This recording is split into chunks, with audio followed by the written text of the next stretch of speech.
comeback by the NBA, marred by interesting decisions. Oh, what a night. We're all over it next. Get Up on ESPN. Bailing out the Yankees with a go-ahead 3-run homer in the top of the ninth. Bombers beat the Orioles 8-6. The Yankees' 18th straight win over Baltimore. Their 17th straight at Camden Yards. Elsewhere, Indian starter Shane Bieber continuing his early season dominance, striking out 13 over 8 scoreless. Tribe over the Twins 2-0. Bieber has 27 strikeouts over his first 2 starts of the season. That matches the baseball record set by Carl Spooner of the Brooklyn Dodgers in 1954. And the Angels have placed Mike Trout on paternity leave.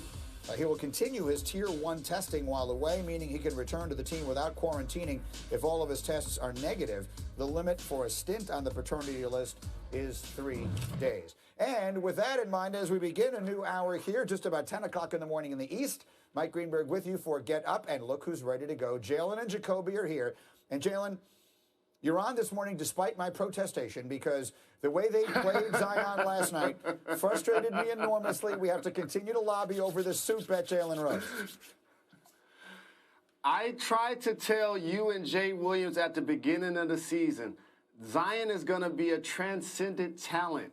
But coming off of high school, in summer league, in college, he's going to be low managed the entire season, so the Pelicans won't make the playoffs. I tried to tell you guys, remember when Ja Morant dunked on the opponent in college, Greeny, and we were starting this show? I stood at the board and told you Ja Morant was the real deal. Yeah. I stood by what I said.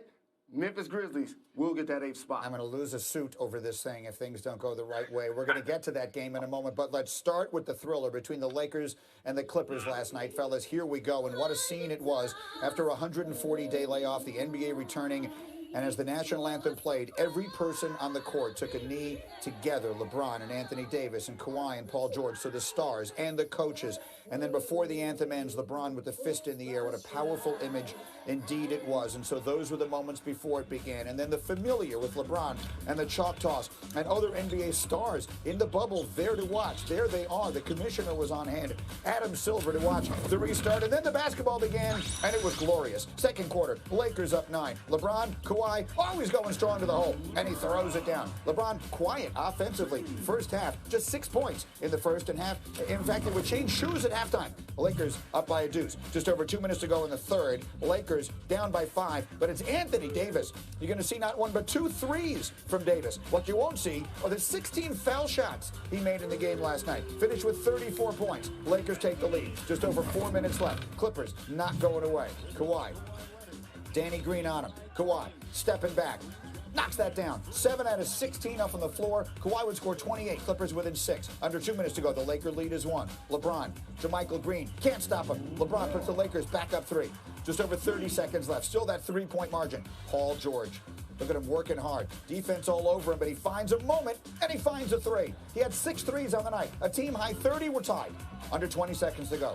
LeBron James, again, quiet on the offensive night, but this time gets his own rebound and puts it back up and good. Just 6 of 19 from the floor, but that one puts the Lakers up 2. He had 16 points, 11 boards, 7 assists. 10 seconds to go. Clippers down by that bucket. And watch the defense from LeBron James first on Kawhi Leonard. He can't go anywhere. Now Paul George, LeBron with the switch. LeBron's got George locked up, and that's going to be a tough shot. He's going to force it. It's not going to go. Paul George wants a call. He's not going to get it. And watch as we show it to you again. Look at the presence from LeBron. First, to recognize the switch. Out he comes, and look at this. LeBron taking the millisecond to look at the clock, see exactly how much time is remaining. Extraordinary awareness from LeBron James. A great defensive effort. And the Lakers hang on to win the restart by a deuce in a thriller.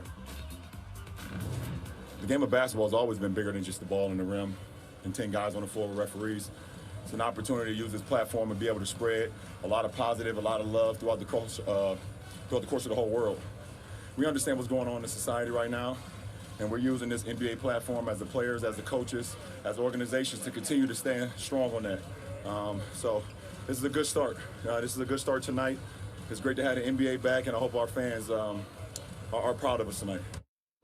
So much drama in so many ways. We'll start with the basketball piece of it here. And David, I see the smile on your face because the two of you, I know, are going back and forth. You've got the Lakers and Jalen has the Clippers. And at least for last night, how do you, David, feel about the Lakers' chance?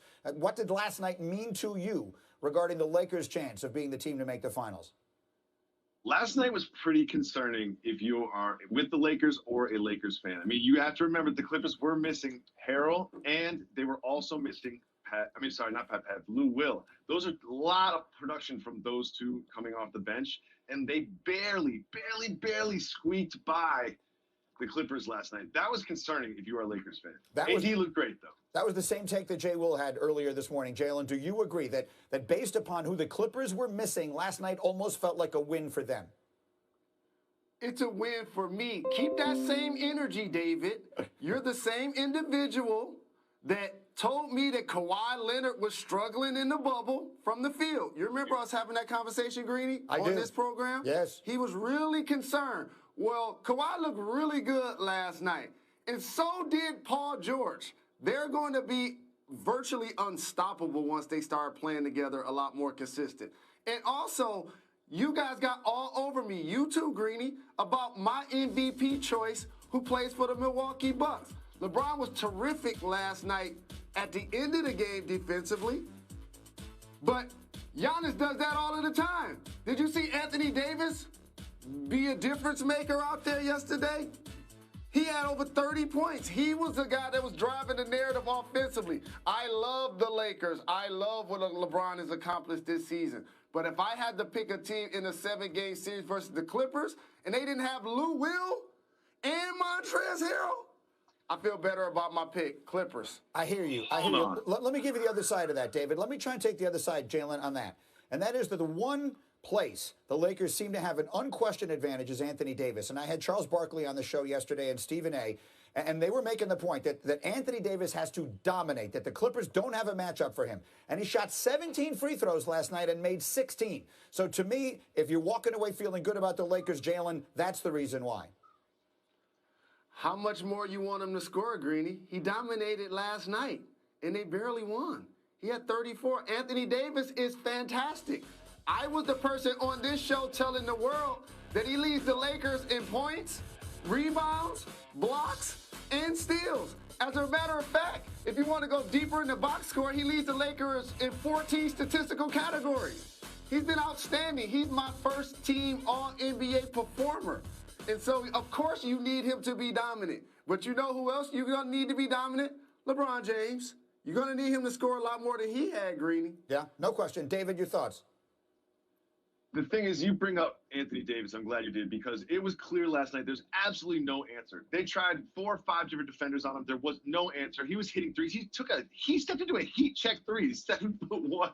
It was an amazing performance from him, and you know that you're going to get more from LeBron. You absolutely know you're going to get more from LeBron. I think this is a very close 7-game series, and I absolutely still have the Lakers because the Clippers just don't have anyone that can cover Anthony Davis. It's simple.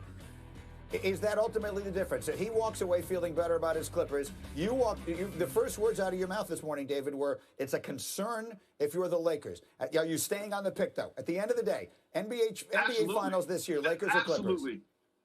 It's absolutely going to be the Lakers, without question. Okay, so we'll continue that. Patrick Beverly is a lockdown defender. He was not there. Lou Will and Montrezl Harrell equals 40-plus points. 40-plus points. They only lost by 2. Yeah, the Clippers were no question missing a lot of people. Of that, there is no doubt. All right, let me get you to the other game. Let me get you to the Zion game last night, because this is the one that caused me an extraordinary amount of frustration. I understand it. Now, obviously,